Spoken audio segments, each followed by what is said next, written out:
Praise the lord. దేవునికి మహిమ కలుగునుగాక. మన ప్రభువును రక్షకుడైన యేసు క్రీస్తు కృపయు సమాధానము మనందరికీ తోడై ఉండునుగాక. ఆమేన్. దేవునికి మహిమ కలుగునుగాక. ప్రియమైన దేవుని బిడ్డలారా, మరి ఈరోజు ఈ రీతిగా మనందరం ఈ రీతిగా మళ్ళీ కలుసుకోవడానికి దేవుడు మనకిచ్చిన కృపను బట్టి దేవునికి వందనాలు, దేవునికి స్తోత్రాలు. ఈరోజు వాక్యాన్ని మనం ధ్యానించుకుందాం. ప్రకటన గ్రంథము 21వ అధ్యాయము 8వ వచనాన్ని మనం చదువుకుందాం. పిరికివారును, అవిశ్వాసులను, అపహాస్యకులను, నరహంతకులను, వ్యభిచారులను, మాంత్రికులను, విగ్రహారాధికులను, అబద్ధీకులందరూ అగ్ని గంధకములతో మండు గుండములో పాలు పొందుదురు. ఇది రెండవ మరణము. ప్రియమైన దేవుని బిడ్డలారా, మీరు గమనించారా? ఈ లేఖనంలో భక్తుడైన యోహాను పరిశుద్ధాత్మ చేత ప్రేరేపించబడి ఆయన రచించినటువంటి ఈ గ్రంథంలో ఇక్కడ ఏమని ఈ లేఖనము మనకి సెలవిస్తుందంటే, పిరికివారును, అవిశ్వాసులను. చూడండి, మొదటి మాట పిరికివారు. పిరికివారు మండు గుండములో పాలు పొందుదురు. ఇది రెండవ మరణం. పిరికివారు ఎవరిలో అయితే ఈ యొక్క లక్షణాలు ఉంటాయో వీళ్ళ ఆత్మలు అగ్నిగుండములోకి, అగ్ని గంధకాల్లోకి, మండు గుండంలోకి మరి వెళుతాయని చెప్పేసి ఆయన చెప్తున్నాడు. ప్రతిదానికి కూడా భయం. మనుషులు బెదిరిస్తున్నారని భయం. ఒక క్రైస్తవుడు అయి ఉండి, ఒక దేవుని బిడ్డవై ఉండి, యేసు క్రీస్తు ప్రభు యొక్క రక్తములో కడగబడిన నీకు ఉండవలసింది ఏంటంటే ధైర్యం. నేను చాలాసార్లు చెప్తూ వచ్చాను, నీతిమంతుడు సింహములాగా ధైర్యంగా ఉంటాడు. ఎవరండి పిరికివారు అంటే అల్ప విశ్వాసులు. అల్ప విశ్వాసులారా, ఎంతకాలం నేను మీతో ఉంటాను అని యేసుక్రీస్తు ప్రభువారు ఒక దినం మత్తయి సువార్త 8వ అధ్యాయంలో ఆయన ఈ మాట అంటాడు.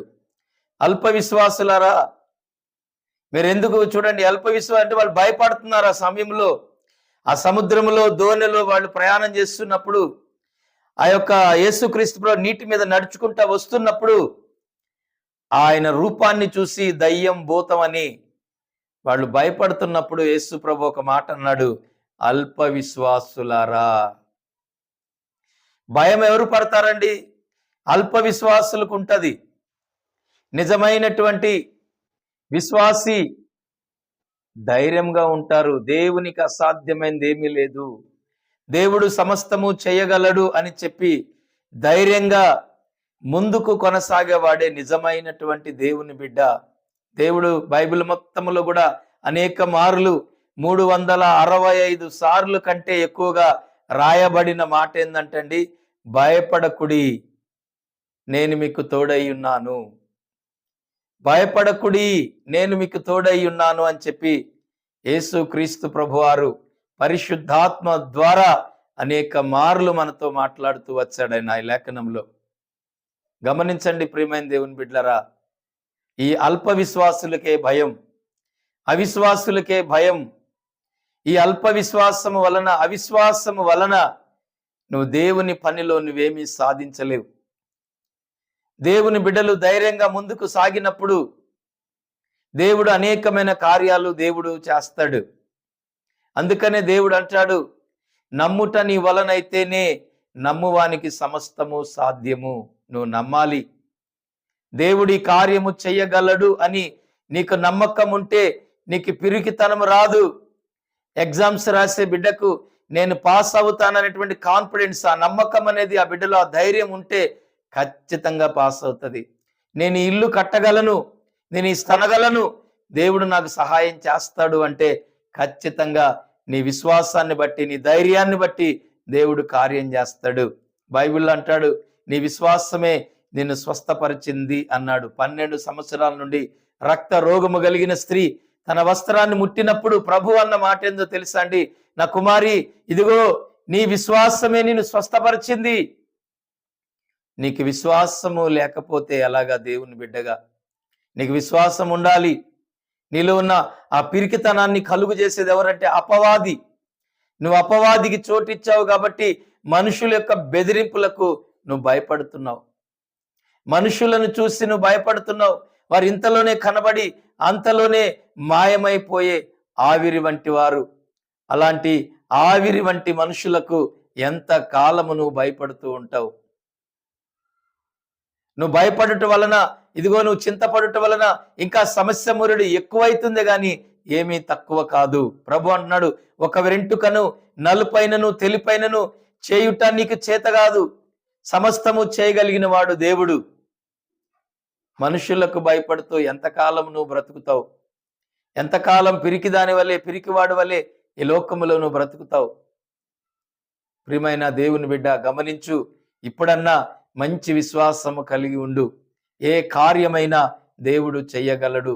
ఈ ఉద్యోగం నాకు రాదు, నేను ఈ పని చేయలేను, ఇది నా వల్ల కాదు అని ఎప్పుడైతే నువ్వు అనుకుంటావో అప్పుడే నువ్వు పడిపోతావు. ఇది నా దేవుడు చేయగలడు, ఈ ఉద్యోగం దేవుడు నాకు ఇస్తాడు, ఈ పని నేను చేయగలను, ఇది నా ప్రభువు నాకు సాధ్యపరుస్తాడు అని చెప్పి నువ్వు ఎప్పుడైతే నమ్ముతావో దేవుడు నీ జీవితంలో కార్యం చేస్తాడు. పిరికితనము చేత అపవాదికి దగ్గరైతావో, ధైర్యము చేత దేవునికి దగ్గరగా ఉంటావో ఒక్కసారి నువ్వు ఆలోచించు. దేవుడు అంటాడు, నువ్వు దాస్యపు ఆత్మను పొందలేదు, నువ్వు దత్తపుత్రుని ఆత్మను పొందావు. నువ్వు దాస్యపు ఆత్మను పొందితే నువ్వు మనుషులకు నువ్వు దాసుడివై అన్ని దాస్యపు మాటలు నువ్వు మాట్లాడతావు. నువ్వు దత్తపుత్రుని ఆత్మ పొందుకున్నావు. పరిశుద్ధాత్మను నువ్వు కలిగి ఉన్న నీలో ఉండవలసింది ధైర్యం. యుద్ధము యెహోవాదే, యుద్ధము యెహోవాదే. నీ శత్రువు ఎంత గొప్పవాడైనా, ఎంత పెద్దవాడైనా, ఎంత జన సమూహం, ఎంత పెద్ద గుంపైనా సరే నీ పక్షములో యుద్ధము చేయవాడు యెహోవా. దావీదు నిలబెట్టి గొలియాతుని చంపించిన దేవుడైన, 6 మూరల జానడున్నటువంటి ఎంత విర్రవీగుతున్నాడు ఒక చిన్న పిల్లవాడు, బాలుడైనటువంటి దావీదు పట్ల దేవుడు కార్యం చేశాడు. దావీదు నిలబెట్టి గొలియాతును ఓడించాడు దేవుడు. గొప్ప కార్యాన్ని దేవుడు చేశాడు. అక్కడ ఎవరు యుద్ధము చేశారు? దావీదు కాదండి, దావీదు పక్షములో ఉన్న దేవుడు చేశాడు. ఈ రోజును విశ్వాసంగా నువ్వు నిలబడితే, నమ్మకంగా నువ్వు నిలబడితే సంఘములో నీ ద్వారా దేవుడు గొప్ప కార్యాలు చేస్తాడు. నీ ద్వారా సంఘాన్ని కడతాడు. నీ ద్వారా అద్భుతాలు జరుగుతాయి. అనేకమైన ఆశ్చర్యమైన కార్యాలు నీ ద్వారా జరుగుతాయి. నువ్వు నిలబడాలి.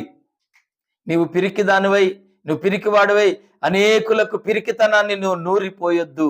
ధైర్యాన్ని నూరిపోయి, మన దేవుడు ధైర్యవంతుడు, పిరికివాడు కాదు. పిరికివాడైతే ఆయన శిలువ మరణానికి వెళ్ళేవాడు కాదు. నీ కొరకు నా కొరకు ఆయన రక్తాన్ని దారబోసి పాపులమైన మనల్ని ఆయన పరిశుద్ధులుగా మార్చేవాడు కాదండి. ఆయన ధైర్యవంతుడు గనుక నజరేయుడైన యేసు ఎవరు అని చెప్పి వారు అడిగినప్పుడు నేనే అని ఆయన సమాధానం ఇచ్చాడు. ఎందుకంటే ఆయన ధైర్యవంతుడు. క్రీస్తును కలిగిన నీవు కూడా ధైర్యంగా ఉండాలి. నీ జీవితంలో అప్పుడు నువ్వు కార్యాలు చూడగలవు. నువ్వు పిరికిదానివై అనేకులను పిరికితనములోకి నడిపించవద్దు. నువ్వు ధైర్యంగా ఉండు. దేవుడు నీ జీవితంలో గొప్ప కార్యాలు చేయబోతున్నాడు. నువ్వు పిరికిదానివై, అవిశ్వాసరాలవై అగ్నిగుండములో పాలు పొందొద్దు. ప్రియమైన దేవుని బిడ్డలారా, గమనించండి. ఈ సమయంలో ప్రభు నీతో మాట్లాడుతున్నాడు. ఏ విషయములో ఈ రోగము తగ్గదు అని బాధపడుతున్నావా? ఆ రోగమును దేవుడు అన్నాడు, నా గాయములే నిన్ను స్వస్థపరచను. ఏ వ్యాధితో నీవు ఉన్నా కూడా ఆ వ్యాధిని దేవుడు స్వస్థపరచగలడు. ఎందుకంటే యేసయ్య కల్వరి సిలువలో పొందిన దెబ్బల చేతనే నీకు స్వస్థత ఉంది. డాక్టర్లు చెప్పారా ఈ వ్యక్తి బ్రతకడు అని? దేవుడు బ్రతికించగలడు. ఎందుకంటే ఆయనలో జీవమున్నది. ఆయనలో జీవమున్నది. ఆ జీవమును దేవుడు మనకు అనుగ్రహించి మరణ బంధకముల్లో ఉన్న వారిని కూడా దేవుడు విడిపించగలడు. ఎన్నో సంవత్సరాల నుండి నాకు వివాహము జరగలేదు, ఇక నాకు పెళ్ళే కాదు అని అనుకుంటున్నావా? ప్రియమైన దేవుని బిడ్డ, నీవు ఘనమైన కార్యము నీ జీవితంలో దేవుడు చేయబోతున్నాడు. ధైర్యముగా ప్రార్థించు, విశ్వాసము కలిగి మొరపెట్టు. నీ వివాహము ఘనముగా దేవుడు చేస్తాడు. నీ జీవితంలో ఓడిపోయిన స్థితిలో నీవు ఉన్నావేమో, అనేకులకు ఆశీర్వాదకరంగా దేవుడు నిన్ను లేవనెత్తబోతున్నాడు.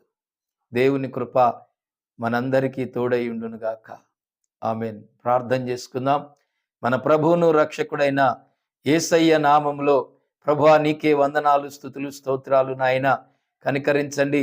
మాలో ఉన్నటువంటి పిరికితనం, అవిశ్వాసం, అపనమ్మకం, భయం, ఆందోళన, కలవరం కలిగించే దురాత్మను మీరు బంధించండి.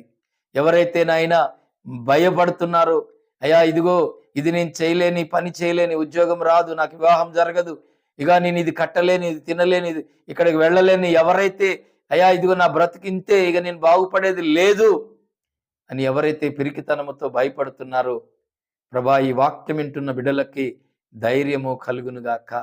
నా దేవునికి అసాధ్యమైంది ఏమీ లేదు, నా దేవుడు సమస్తము చేయగలడు అనేటువంటి ఒక నమ్మకము వారిలో మీరు కలిగించండి. వారిలో ఉన్న పిరికి ఆత్మను, దురాత్మను మీరు బంధించండి. యేసు నామములో లయపరచండి. ప్రభువా నీవు కార్యము చేయగలిగిన దేవుడవు, నమ్మదగిన వాడవు. ప్రభువా నీ కృపా, నీ కాపుదలుంచి మీరే మహిమ పొందమని యేసు నామములో అడుగుచున్నాం తండ్రి. ఆమేన్. అందరికీ వందనాలు. God bless you.